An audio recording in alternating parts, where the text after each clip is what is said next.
América Dividida.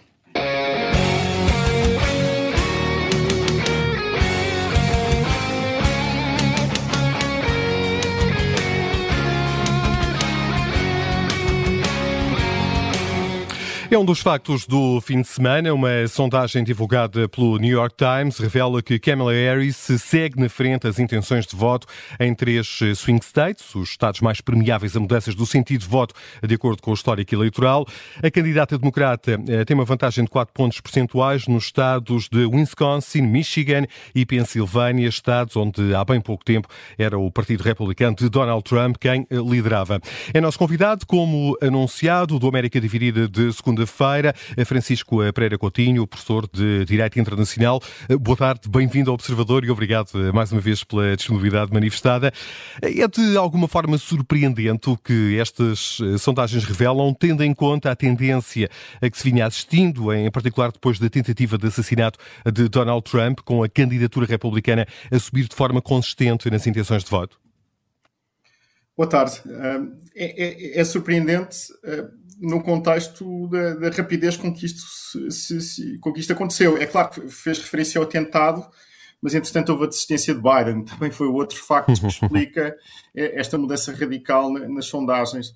Aliás, Biden desiste muito por causa disso, porque nestes swing states estava a perder para Donald Trump. E estes 3 estados em concreto são muito importantes, porque votaram em Trump em 2016, depois votaram em Biden em 2020, e se Kamala ou Biden perderem, especialmente a Pensilvânia, então o caminho para a Casa Branca fica quase impossível. Os Estados Unidos são um Estado federal, mas não nasceram sob a forma de Estado federal, nasceram sob a forma de federação.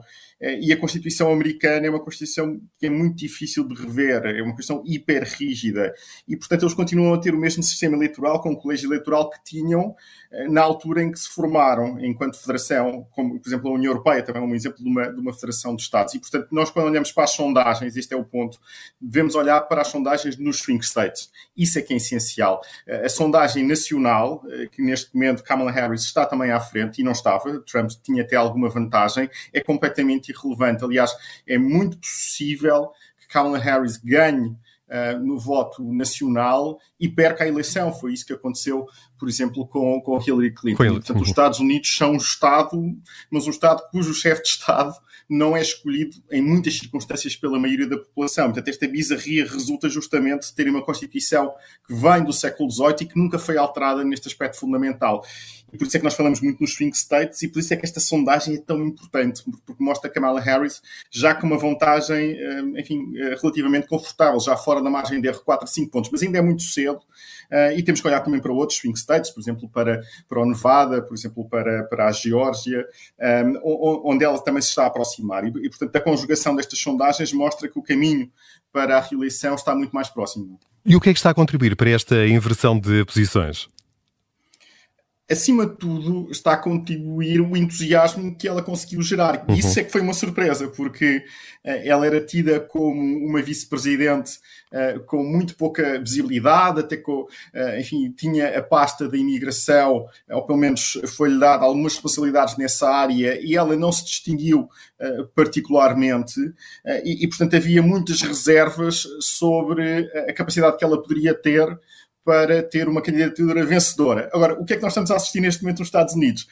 Quase um remake da campanha de Obama em 2008, todos nos lembramos da onda de otimismo que existiu, de entusiasmo, e ela está a conseguir replicar isso realmente como uma candidata que inspira a base democrata que está a aparecer nos comícios, para a grande fúria de Donald Trump, que está constantemente, ainda hoje veio dizer que as imagens dos comícios de Kamala Harris são geradas por inteligência artificial, que não são verdadeiras. Portanto, já estamos nesse nível de discussão, porque verdadeiramente há um enorme entusiasmo que depois tem aqui este reflexo está a ter este reflexo nas sondagens. É claro que ainda são as primeiras sondagens que estão a surgir, mas esta substituição de Biden ocorreu apenas 3 semanas. E há 3 semanas a eleição parecia estar perdida, ela ainda não está a ganha, mas claramente o momento mudou e Kamala Harris e Waltz, o seu vice-presidente, estão de facto a conseguir gerar aqui uma grande onda de entusiasmo e vamos ter a convenção democrata já daqui a muito poucos dias e, portanto, este momento vai continuar favorável aos democratas. Fez uma referência ao Walz. A escolha do candidato democrata a vice-presidente deu também uma ajuda para esta tendência expressa nas sondagens que agora conhecemos? Eu não creio que tenha sido decisivo, mas não prejudicou, que foi algo que, por exemplo, aconteceu no caso republicano com a escolha de Vance, que realmente não acrescentou absolutamente nada ao ticket republicano. Waltz é alguém que foi uma escolha fácil, é alguém popular, é alguém do Midwest, é alguém muito combativo e portanto, uma escolha que ainda por cima, enfim, já sabia que muito provavelmente tinha que ser um homem branco do Midwest e ele de facto preenche todos esses requisitos e depois é alguém popular no seu estado, na sua região e que tinha tido nas semanas anteriores um papel importante na comunicação social americana para, no fundo, foi ele que inventou a expressão weird, esquisitos, para no fundo retratar os candidatos republicanos e isso foi algo que os democratas começaram a repetir sucessivamente e continuam a utilizar na campanha. E, portanto, aparentemente há uma certa química entre Kamala Harris e Tim Walz e, portanto, parece ser um ticket que tem possibilidades, de facto, de ser um ticket vencedor para as próximas eleições e, portanto, até ver, parece ser uma escolha acertada. Vamos ver como é que ele se comporta, especialmente no debate que vai ter com J.D. Vance. Esse vai ser um momento crítico para percebermos qual é a capacidade que ele tem para, de facto, conseguir acrescentar algo a esta candidatura. E estas sondagens devem motivar uma reflexão em torno da estratégia de Donald Trump? Antecipa que Trump possa inverter, mudar o trilho que tem feito no sentido de conseguir derrotar os democratas? Essa é uma pergunta muito difícil. O Trump é um candidato indisciplinadíssimo, completamente indisciplinado. Ele em 2016, ele despediu 2 diretores de campanha, um em junho e o outro em agosto. Há 4 anos, em 2020, trocou o diretor de campanha em julho e estavam-lhe agora a perguntar se ele estava a pensar despedir o diretor de campanha, porque, entretanto, as sondagens começaram a ser-lhe desfavoráveis. Ele veio dizer que não, mas o problema é mais dele. Aliás, nós vimos isso durante a convenção republicana, logo a seguir ao atentado, que ele de facto tinha ali uma oportunidade de ouro para ter um discurso mais agregador. E todos nós vimos aquele discurso enorme, 90 minutos, em que a primeira parte ele seguiu o teleponte e foi um discurso bem articulado, bem feito, e depois a seguir resolveu improvisar e ser o Donald Trump do costume. E, portanto, ele muitas vezes parece mais preocupado em ter uma alcunha, por exemplo, para Kamala Harris, chamar Crazy Kamala ou Laughing Kamala. Ele parece estar mais preocupado com isso do que propriamente em discutir os pontos fortes da sua candidatura, que seria discutir o tema da imigração, o tema da inflação, e, portanto, a sua campanha, a sua direção de campanha, com certeza, deve-lhe dizer isso todos os dias, só que ele faz muitas vezes ouvidos de mercador e faz as coisas à sua maneira, sabendo que, fazendo as coisas à sua maneira, já ganhou uma eleição. Portanto, é muito difícil convencê-lo do contrário. Aliás, ele acha que ganhou a última eleição e que houve uma fraude eleitoral. Aliás, ele de vez em quando regressa a esse ponto, apesar de toda a gente lhe estar a pedir encarecidamente para ele não falar nisso, na questão da fraude na eleição de 2020, mas ele regressa a esse tema sempre que pode. E, portanto, é muito difícil domar Donald Trump, se é que isso é possível. Dos últimos dias, destaque também para a entrevista de Joe Biden à CBS. Abordou, por exemplo, o tema da desistência da recandidatura à Casa Branca. Diz que foi premiável, assumiu que foi premiável à pressão vinda do interior do partido. Falou também sobre o debate com Trump, que serviu de ignição precisamente para as preocupações no seio do Partido Democrata e para dizer que não tem nenhum problema sério de saúde. Não faltaram claras notas de preocupação em forma de aviso face à possibilidade de Trump vir a ganhar as eleições de novembro. Esta entrevista foi uma ajuda para a campanha democrata? Foi, porque o grande problema de Biden foi ter demorado muito tempo a desistir. Aliás, eu lembro que há cerca de um mês ele disse que só desistiria se Deus Todo-Poderoso regressasse à Terra e lhe dissesse para desistir. Portanto, já estávamos neste ponto de discussão. Portanto, só se Cristo descesse à Terra que ele desistiria, disse ele. Mas não foi necessário tanto.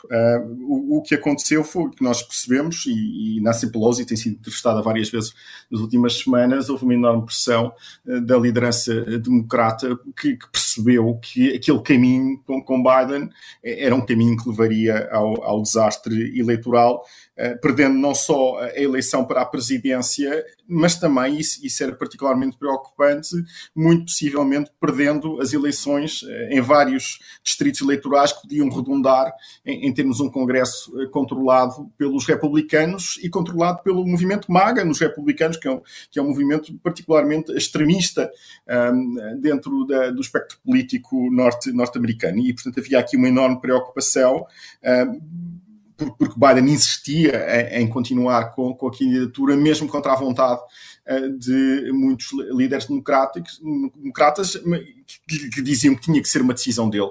Agora, felizmente, ele tomou a decisão acertada, como aliás se percebe de tudo aquilo que se passou nas últimas 3 semanas e que estávamos a discutir no início do programa, não é? Todo o entusiasmo, parece que as pessoas estavam à espera que ele desistisse e não o queriam como candidato. O que é um bocadinho paradoxal, porque os democratas tiveram primárias em janeiro, desde janeiro, e não apareceu ninguém a candidatar-se com trabalho, o que mostra também como o Partido Democrata tem problemas de funcionamento particularmente graves, porque foi preciso chegarmos a julho, a uma altura em que já ninguém acreditava que fosse possível mudar o ticket para que isto acontecesse. Portanto, foi mesmo uma decisão à 23ª hora, mas felizmente uma boa decisão tomada por Biden, que ainda por cima sai bem, e agora vai participar na campanha, e se Kamala Harris ganhar, o seu legado será preservado, coisa que não aconteceria se perdesse a eleição para Donald Trump. Professor Francisco Pereira Coutinho, muito obrigado pela sua presença e pela sua análise neste América Dividida de segunda-feira, o primeiro da semana. E como é hábito, no fecho desta rubrica, o Nelson Ferreira leva-nos hoje a ver os novos cartazes desta campanha eleitoral num trabalho com sonoplastia da Beatriz Martel Garcia. Várias cidades norte-americanas amanheceram hoje com uma nova campanha publicitária da candidatura democrata. A aposta é maior nos chamados swing states, os estados que podem decidir as próximas eleições e por onde passaram na última semana Kamala Harris e Tim Walz, casos de Arizona, Geórgia, Carolina do Norte, Michigan, Pensilvânia e Wisconsin.